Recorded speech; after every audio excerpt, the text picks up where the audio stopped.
অসম চৰকাৰে আনুষ্ঠানিকভাৱে গুৱাহাটীৰ বৰাগাঁৱত প্ৰায় 170 কোটি টকা খৰচ কৰি 150 বিঘাতকৈও অধিক মাটিত নিৰ্মাণ কৰি ওলোৱা শ্বহীদ স্মাৰক প্ৰকল্প আৰু শ্বহীদ স্তম্ভও উন্মোচন কৰা হ'ব।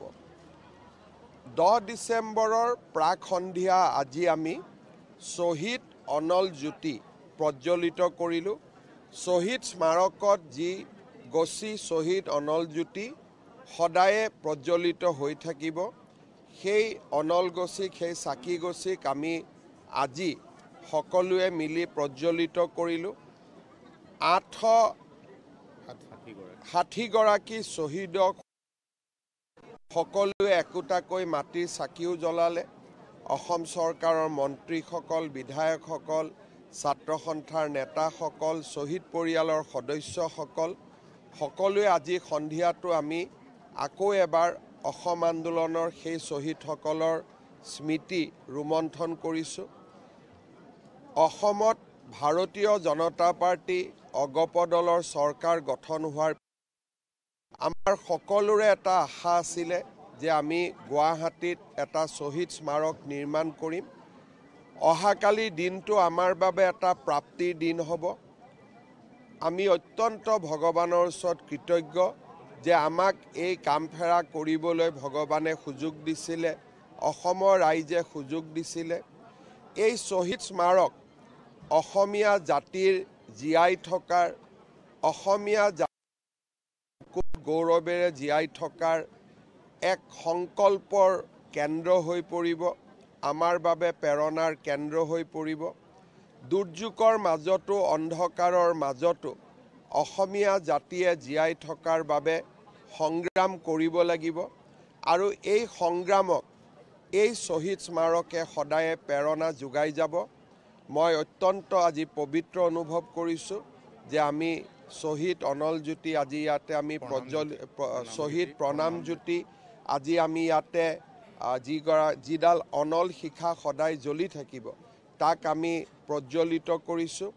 শ্বহীদ প্ৰণাম জ্যোতি, শ্বহীদ স্মাৰক এই সকলোবোৰে অসম আন্দোলনৰ স্মৃতিক সদায় সজীৱ কৰি ৰাখিব। মই অহাকালি ৰাইজক এই শ্বহীদ দিৱসৰ অনুষ্ঠিবলৈ আহ্বান জনাম।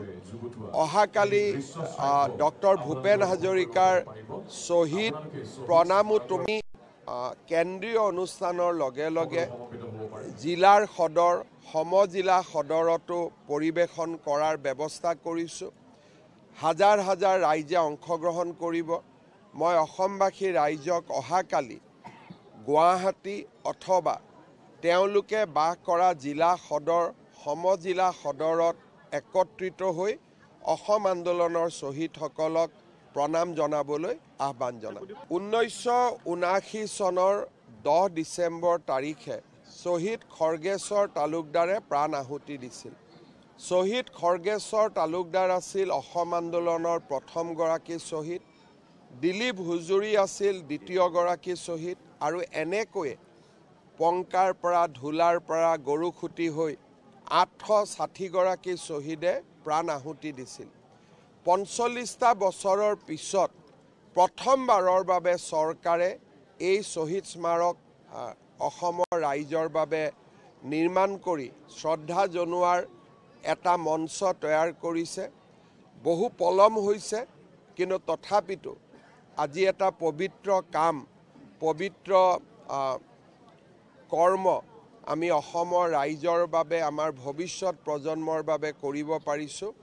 এয়া আমাৰ সকলোৰে বাবে এটা প্ৰাপ্তিৰ আনন্দৰ দিন। চাওক, আজিৰ দিনটোত আপোনালোকে আজিৰ দিনটোত অন্ততঃ সেই প্ৰশ্নবিলাক নকৰিলে, অহাকালি নকৰিলে আপোনালোকে অকণমান ক'ৰবাত নহয় ক'ৰবাত নিজৰ মনটো অলপমান ভাল কৰি ৰাখক, নিকা কৰি ৰাখক। এইটো প্ৰশ্নও আপোনাৰ সাংবাদিকৰ প্ৰশ্নৰ ৰেংক এইটোৱে নেকি?